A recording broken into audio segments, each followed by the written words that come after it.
Hello friends, welcome you all to my channel. तो देखिए, अब तक की एक मोस्ट अवेटेड वैकेंसी जिसका इंतज़ार काफ़ी समय से हो रहा था, और जैसा कि आप जानते हैं कि ये वैकेंसी 22 मार्च को आने वाली थी ग्रुप डी की। लेकिन किसी कारण के द्वारा, मतलब कि जैसे आधार कार्ड का कुछ इन्होंने किया था कि आधार कार्ड को वेरीफाई करना होगा, तो उसके लिए थोड़ा सा और टाइम दिया गया था। और फाइनली जाके अब इसका नोटिफिकेशन रेलवे ने जारी कर दिया है। और स्टेप बाय स्टेप हम बात करेंगे कि अब की बार मतलब कितनी पोस्ट हैं और एलिजिबिलिटी में क्या कोई चेंज है। वैसे एलिजिबिलिटी में कोई चेंज तो होने की उम्मीद ही नहीं थी, क्योंकि पहले ही जो रेलवे बोर्ड है वो कोर्ट में केस जीत चुका था कि अब 10th या ITI ही इसकी क्वालिफिकेशन होगी। क्योंकि एक पक्ष था जो ये बार बार मांग कर रहा था कि केवल ITI को ही इसकी क्वालिफिकेशन में रखा जाए, जिससे कि उनका जो कंपटीशन है वो 10th के जो कैंडिडेट है उनसे कम हो जाता। लेकिन फाइनली जो है इस चीज़ पर पहले केस हुआ, और जो पिछली वाली वैकेंसी थी वो डिले भी हुई, उसके एग्जाम्स डिले हुए। लेकिन अब ये चीज़ फाइनल है बिल्कुल, और अब ये एलिजिबिलिटी क्राइटेरिया आपका चेंज नहीं होने वाला, अभी यही रहेगा। और बार बार कोर्ट जाने का भी कोई उन कैंडिडेट से मैं आग्रह करूंगा कोई मतलब नहीं है। तो देखिए, अब ये फाइनली नोटिस आ चुका है। लेकिन वैकेंसी देखिए, अब वैकेंसी का क्या है, अब स्टेप बाय स्टेप इसमें देखेंगे। ये पूरी एक इन्होंने PDF जारी की है लगभग 70 पेजों की। तो देखिए, सबसे पहले बात करते हैं कि ये जो नोटिस, शॉर्ट नोटिस तो आ गया था। ये जो आपके भरने फॉर्म शुरू होंगे 31/1/2026 से, यानी आज से। और ये कब तक भरे जाएंगे? 2 मार्च तक। अब 2 मार्च तक इसलिए क्योंकि फरवरी में 28 दिन होते हैं, तो वो इन्होंने एक तरीके से पूरा मंथ ये उसे कंसिडर करके इन्होंने 2 मार्च की डेट ली है, क्योंकि वो 2 दिन कम हो जाते हैं फरवरी में। तो लास्ट डेट जो fees for application fee payment for the submitted application is 4/3/2026। तो देखिए, अब ये क्या कहते हैं, 4 मार्च तक आप अपने जो होंगे उसमें फीस पेमेंट कर सकते हैं और एप्लीकेशन को सबमिट कर सकते हैं। जो फीस पेमेंट की डेट है वो 2 दिन और बढ़ाई गई है। Time for modification window for correction in application form with payment of modification fee, ये देखिए 5 मार्च से लेकर के 14 मार्च तक आप फॉर्म में कोई भी मॉडिफिकेशन कर पाएंगे, लेकिन उसके लिए आपको चार्जेस देना होगा। वो आप फ्री में नहीं कर पाएंगे, उसका कुछ चार्ज रेलवे लेता है, वो आपको पे करना पड़ेगा। इसलिए पहले से ये सलाह दी जाती है कि अपना बोर्ड, ज़्यादातर बोर्ड में लोग चेंज करते हैं या और कोई चीज़ में, ज़्यादातर बोर्ड में ही लोगों को कन्फ्यूजन होता है, या पोस्ट प्रेफरेंस में हो सकता है। तो वो पहले ही आप डिसाइड कर ले, पहले ही अच्छी तरीके से इसको एनालाइज करके आप भर लें। मॉडिफिकेशन के लिए बाद में कोई चार्जेस देने की नौबत ना आए। तो देखिए, अब बहुत सारी बातें हैं इसमें। Dates during which eligible scribe candidate must provide their scribe details in the application portal. जो स्क्राइब के लिए अप्लाई करेंगे जिन लोगों को, मतलब, तो उनके लिए जो डेट है वो है 15 मार्च 2026 से लेके 19 मार्च 2026 तक। और देखिए, इसका जो प्रोसीजर है वो ये है कि CBT होता है इसमें, और एक ही एग्जाम होता है आपका, फिर उसके बाद फिजिकल होता है। और इसका जो ये लेवल 1 की एक तरीके से पोस्ट होती है। तो पहले देख लेते हैं कि इसमें क्या एक तरीके से जो वैकेंसीज है। देखिए, वैकेंसी 21,997, यानी करीब करीब 22,000 के अराउंड वैकेंसी है। पिछली बार ये 32,000 थी, तो 10,000 वैकेंसी घट गई। लेकिन एक चीज आप गौर करिए कि वैकेंसी तो घट गई, लेकिन अब रेलवे बहुत जल्दी जल्दी एग्जाम ले रहा है, लेकिन इसलिए मौके आपको ज़्यादा मिलेंगे। भले ही आपको वैकेंसी कम देखने को मिले, लेकिन एक साल में जहां पहले क्या होता था, जैसे 2019 में वैकेंसी आई, फिर कोविड आ गया। तो कोविड आने के बाद क्या हुआ कि उसका एग्जाम ही नहीं हो पाया, फिर वो एग्जाम आपका 22 में हुआ। 22 के बाद 24 तक लोगों को ज्वाइनिंग मिलती रही, 24 में ही फिर इसकी वैकेंसी आई, तो 19 के बाद 24 में आई। 5 साल का डिले हुआ, तो वैकेंसी आई, फिर भी कमी आई थी हालांकि। और अब थोड़ी सी देखिए, 1 साल में ही आ गई, तो अब वैकेंसी और भी कम आई है। और ये देखिए, आप 2026 में ही आपको एक और नोटिफिकेशन इसका देखने को मिल सकता है, ग्रुप डी का, इस वैकेंसी को। और देखिए, एक ही एग्जाम होता है इसमें, रिटन एग्जाम, तो बहुत जल्दी करा लेंगे ये। अब वो नहीं है कि 1 साल का समय लगेगा। पहले क्या होता था, अब तो रेलवे बहुत जल्दी जल्दी अपने कैलेंडर में जितने भी एग्जाम है उनको कंडक्ट करा रहा है, सारे एग्जामों की डेट लगातार निकालता जा रहा है। तो ये एग्जाम भी आपको बहुत जल्दी निपटा देंगे। और इसके बाद देखिए, 2026 की भी वैकेंसी आपको देखने को मिल जाएगी। इसमें कोई आश्चर्य या इसमें कोई सरप्राइज होने वाली बात नहीं है, ये होगा। और ये एग्जाम भी आपका 6 महीने के अंदर ही हो जाएगा, देख लीजिएगा आप। ये पूरे इसके चांसेस हैं कि इस एग्जाम को भी आपको निपटा लिया जाएगा। अब जो आप एग्जाम, आपका अभी ग्रुप डी के सारे एग्जाम खत्म भी नहीं हुए, जो 24 की वैकेंसी है, और 25 का नोटिफिकेशन आपके हाथ में है। तो आप देख लीजिए कि मौके आपके पास कितने हैं, भले वैकेंसी कम हो। वैकेंसी कम आने का रीजन यही है कि अगर इतनी जल्दी जल्दी रिक्रूटमेंट होगा तो वैकेंसी कम ही होगी, ये कॉमन सेंस है।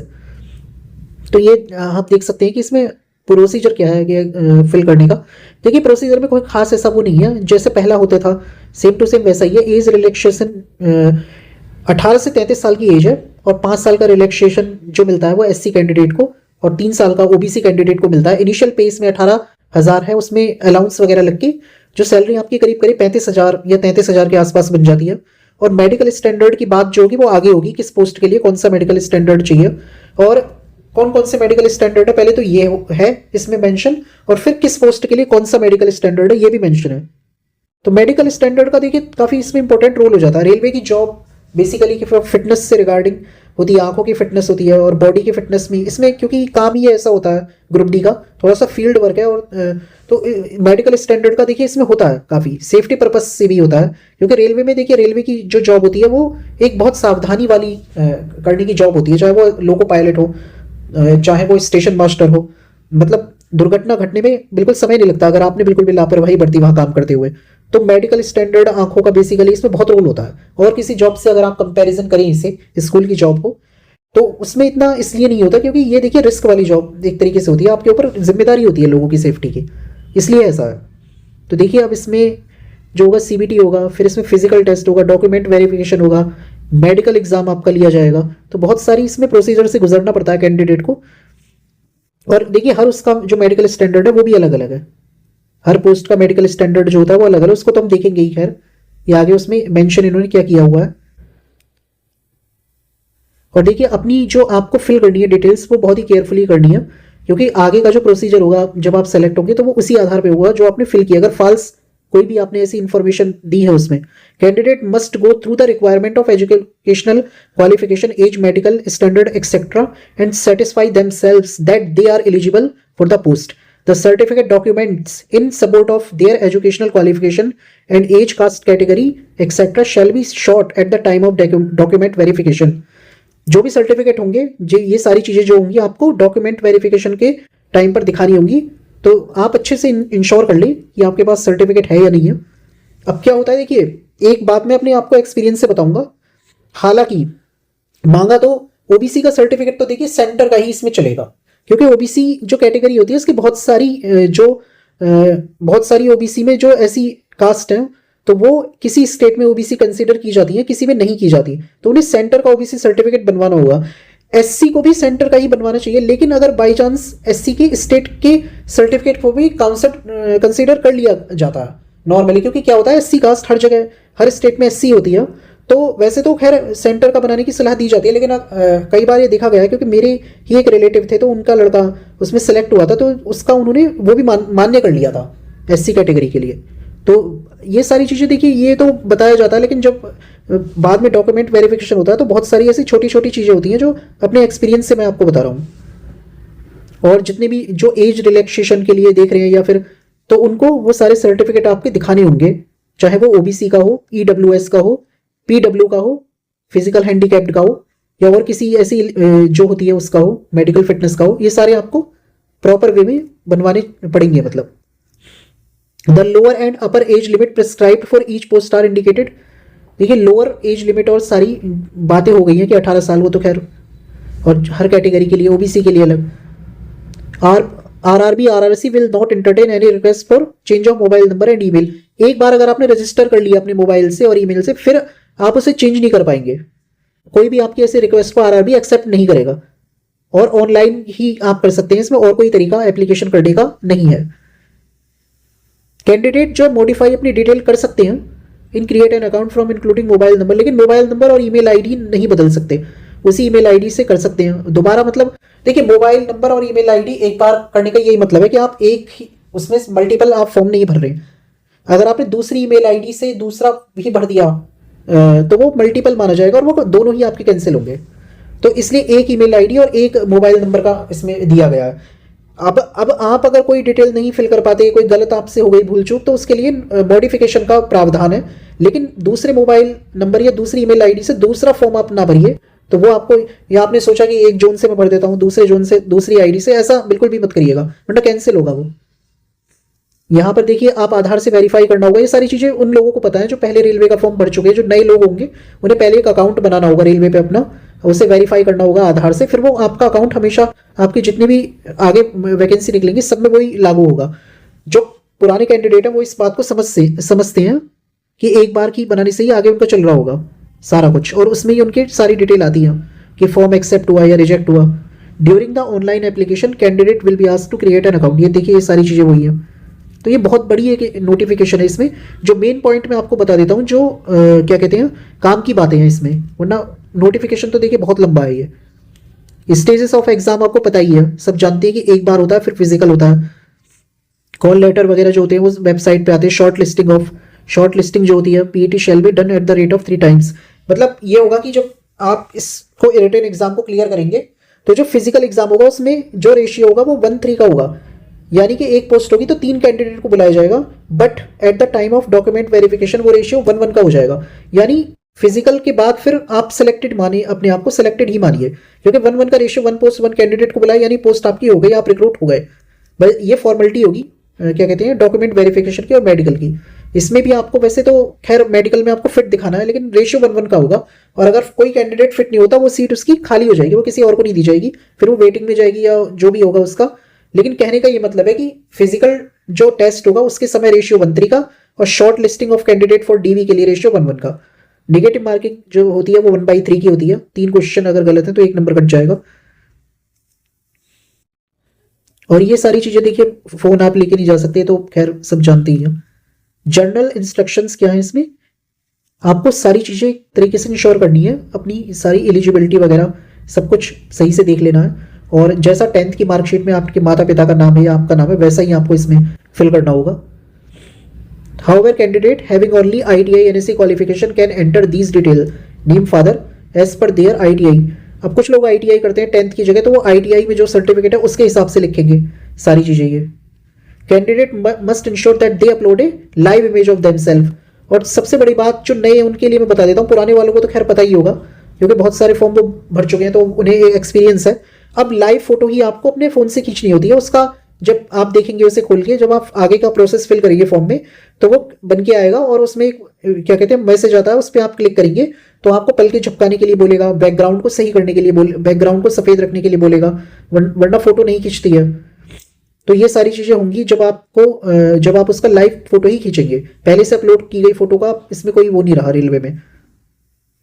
जब आप फोटो खींचेंगे बस आपकी अगर फोटो क्लिक हो गई, आपका बैकग्राउंड पीछे से सफेद है और आपने लाइट कपड़े ना पहन के डार्क कपड़े आपको पहन के, और आप पीछे का बैकग्राउंड अगर लाइट रखते हैं, सफेद भी नहीं लाइट रखते हैं अगर, तो भी एक्सेप्ट हो जाता है। ये सारी चीजें तो देखिए आप फोटो खींचेंगे तो आपको पता चली जाएंगी। और जो आपको साइन करना है वो रनिंग हैंड में करना है। रनिंग हैंड का मतलब ये होता है कि जैसे मान लीजिए कि रनिंग हैंड का मतलब ये है कि आपको ब्लॉक लेटर में ना करके इस तरीके से रनिंग हैंड में करना होगा अपना साइन, वरना वो रिजेक्ट हो जाएगा। अगर कैपिटल में करेंगे तो वो रिजेक्ट माना जाएगा। Detail of CBT DBT will also be publish on the website. और सारी डिटेल जो होंगी एग्जाम की वो सब वेबसाइट पे पब्लिश होती रहेंगी। और देखिए जब भी आपका मतलब एग्जाम होने से पहले आपको मैसेज आ जाता है कि आपका सेंटर यहाँ है, 10 दिन पहले आ जाता है। फिर आपका ये आता है कि आप एडमिट कार्ड आता है तो वो 4 दिन पहले आता है। ये सारी चीजें पुराने लोगों को पता है जो दोबारा फिल कर रहे होंगे फॉर्म। पोस्ट की प्रेफरेंस के हिसाब से आपको देख लेना है कि आप किस पोस्ट के लिए एलिजिबल है मेडिकल फिटनेस के हिसाब से। तो मेडिकल फिटनेस का यहाँ पे देखते हैं आप। ये सारी चीजें तो देखिए कॉमन सी बातें हैं, ये इसमें कोई खास ऐसा नहीं है। SC ST स्टूडेंट को फ्री ट्रैवल फैसिलिटी मिलती है इसमें उनके कॉल लेटर के बिहाफ पे। तो ये सारी चीजें vacancies the post parameter medical standard, हाँ ये सारी चीजें हो चुकी हैं। अब देखिए मेडिकल स्टैंडर्ड मेन जो इसमें है, 4 मेडिकल स्टैंडर्ड यहाँ पर दिए गए हैं, A2 A3 P1 और C1। ये सारे इसमें आप पढ़ सकते हैं कि नाइट ये जो है डिस्टेंस विजन क्या होता है, 6/9 और 6/9 दोनों आंखों का चाहिए। मतलब कि ये सिंपली ये होता है कि अगर कोई चीज अगर 6 मीटर की दूरी पर रखी हुई है लेकिन आपको साफ साफ वो 9 मीटर की दूरी पर रखी है, लेकिन आप 6 मीटर की दूरी पर उसे देख पाते हैं, तो आपका जो विजन है वो 6/9 का माना जाता है। मतलब जो इंसान 9 मीटर की दूरी को साफ देख लेता है उसे उसी चीज को आप 6 मीटर की दूरी पे देख पाते हैं, या रेशियो 6 उसका होता है, कम का होता है, तो वो 6/9 माना जाता है। और इसी तरीके से ये जैसे जैसे मेडिकल स्टैंडर्ड घट रहा है तो ये विजन की जो वो क्वालिटी है वो घटती जा रही है। अब यहाँ 6/12 एक आंख के लिए हुआ है, एक आंख के लिए तो 6/9 ही है।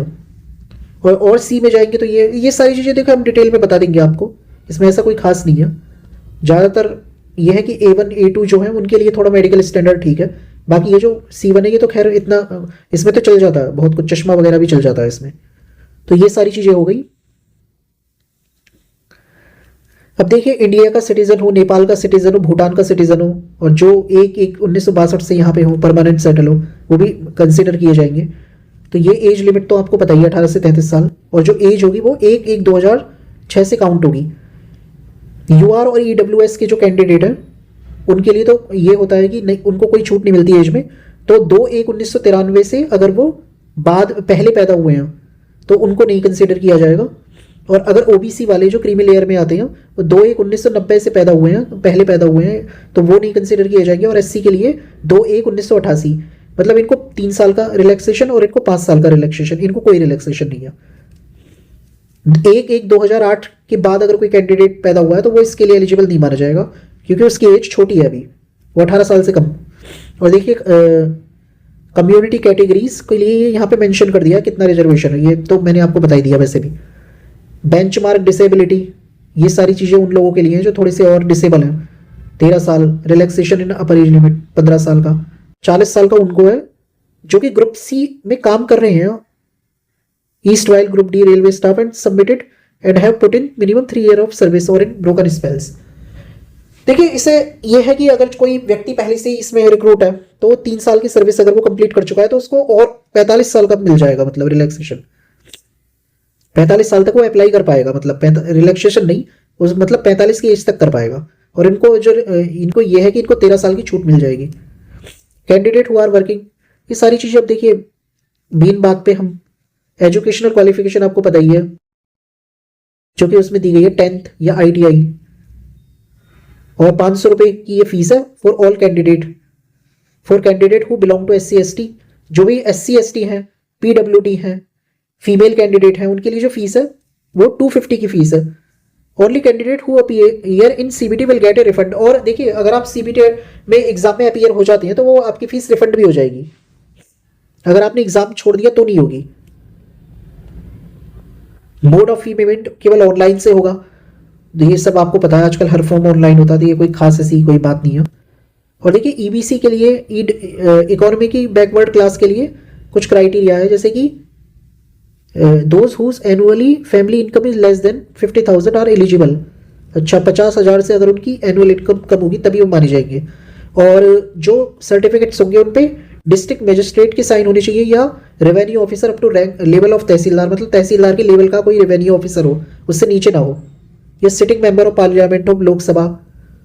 तो ये सारी चीज़ें इसमें हो गई। BPL कार्ड और any other certificate issue by central government under recognised poverty, जो पोवर्टी अपनी दिखाना चाहते हैं वो BPL कार्ड दिखा सकते हैं, तो उनको थोड़ा इकोनॉमिक जो होता है उसमें कुछ लाभ मिल सकता है।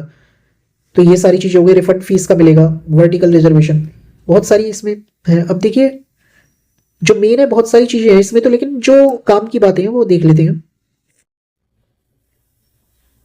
ये डिसेबिलिटी के कुछ टाइप बताए हैं कि जैसे आपको डिसेबल तभी माना जाएगा जब डिसेबिलिटी का सर्टिफिकेट होता है तो वो आपको इसमें दिखाना पड़ेगा। ऐसा नहीं कि कोई भी डिसेबिलिटी का सर्टिफिकेट फर्जी बनवा के जॉब ले ले। लो विजन हो, ब्लाइंडनेस हो, हाथ काम ना करते हो, बोलने में तकलीफ हो, है ना, इंटेलिजेंट डिसेबिलिटी हो, मानसिक हो, लैंग्वेज, कई बार क्या होता है लोग हकलाते ज़्यादा हैं, और कोई सुनने में अगर 17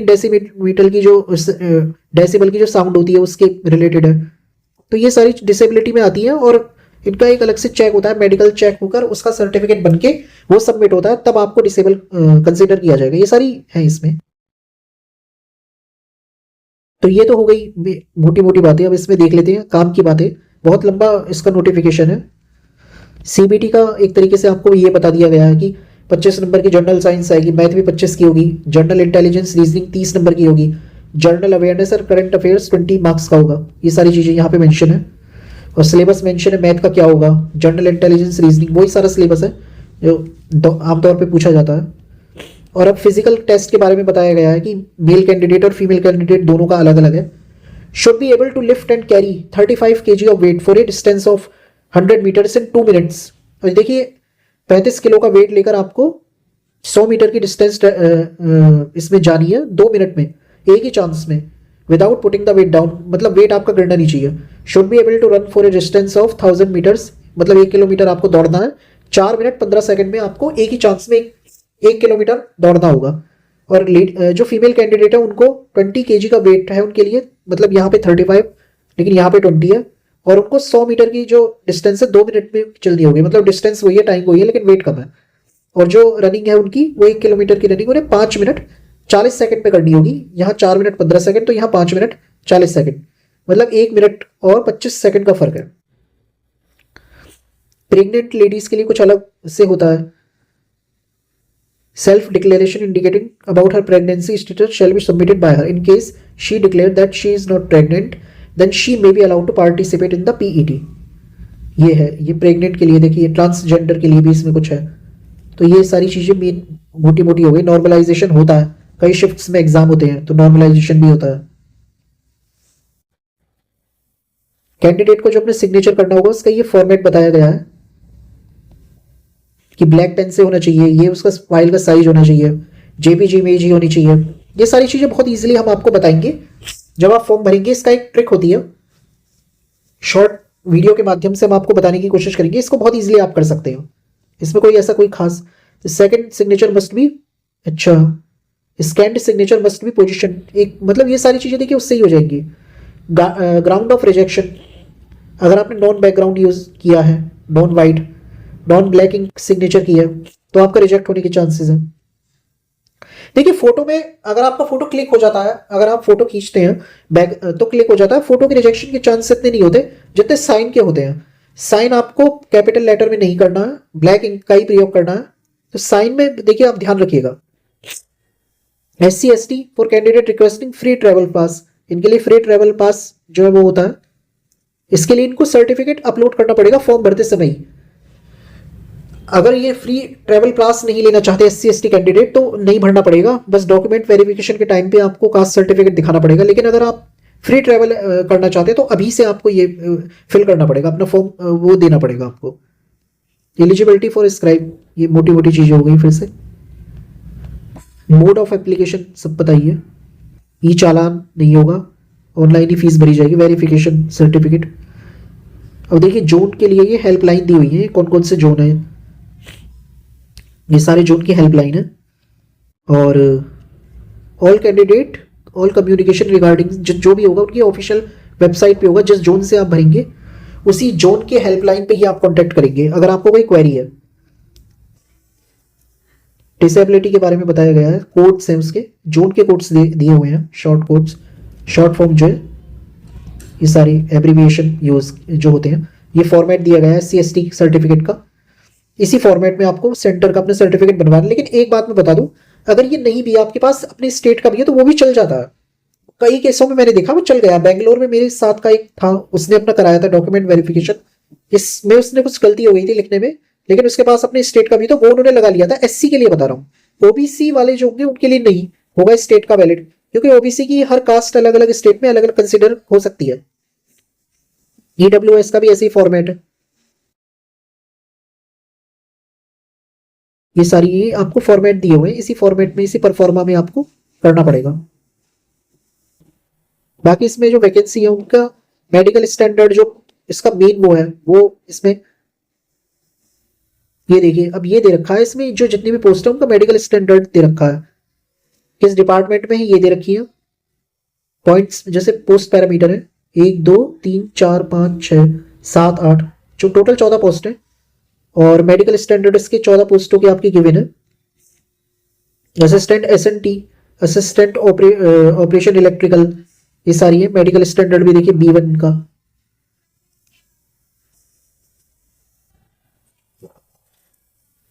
ये देखिए फुल फॉर्म दे रखी है, एब्रीविएशन है और ये फुल फॉर्म है। अब ये जोन वाइज वैकेंसी की डिटेल्स हैं, अपने अपने जोन में जिसमें आप भरना चाहते हो उसमें आप देख के भरें किसके लिए किस कैटेगरी में कितनी पोस्ट है।